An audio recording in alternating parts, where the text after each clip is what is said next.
تو پیارے دوستو، اب ہاتھ کی طرف آتے ہیں۔ آج کی جو ہماری سب سے پہلی لکیر جس کے بارے میں ہم دیکھیں گے وہ ہے زندگی کی لکیر۔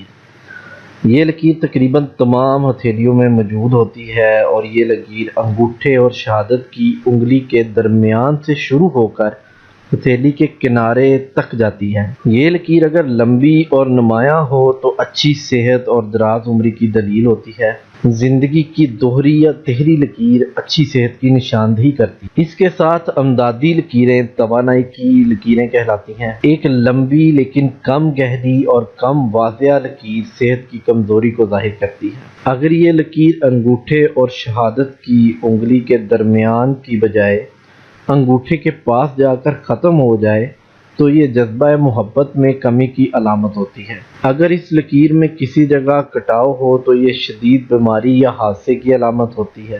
اگر اس لکیر کو چھوٹی چھوٹی لکیریں کراس کرتی ہوں تو یہ اس بات کی دلیل ہے کہ آپ کو مختلف پریشانیوں کا سامنا کرنا پڑے گا۔ اگر اس لکیر پر مربع قسم کی شکل ہے تو یہ کسی خوفناک بیماری یا حادثے سے بچاؤ کی دلیل ہے۔ اکثر اوقات اس مقام سے گزرنے کے بعد زندگی بہتر رخ اختیار کر لیتی ہے۔ اس لکیر کے اوپر اگر کوئی ستارے کی طرح کا نشان ہو تو یہ زبردست بحران کا نشان ہوتی ہے۔ اس لکیر کے اوپر کی طرف چھوٹی چھوٹی نکلنے والی لکیریں بحالی صحت کی دلیل ہوتی ہیں اور نیچے کی طرف نکلنے والی چھوٹی چھوٹی لکیریں قوت حیات کو ضائع کرنے کا رجحان ظاہر کرتی ہیں۔ ہتھیلی کے کنارے پر سے زندگی کی لکیر کا آغاز بچپن کے زمانے کو ظاہر کرتا ہے۔ اس حصے میں بے قاعدگی بچپن کی مختلف بیماریوں کو ظاہر کرتی ہے۔ اگر اس لمبی لکیر میں کوئی ٹوٹ نہ ہو تو یہ طویل عمر کی نشانی ہے۔ چھوٹی مگر گہری لکیریں بھی اوسط عمر سے زیادہ زندہ رہنے کی علامت ہیں۔ یہ تھی ہماری زندگی کی لکیر۔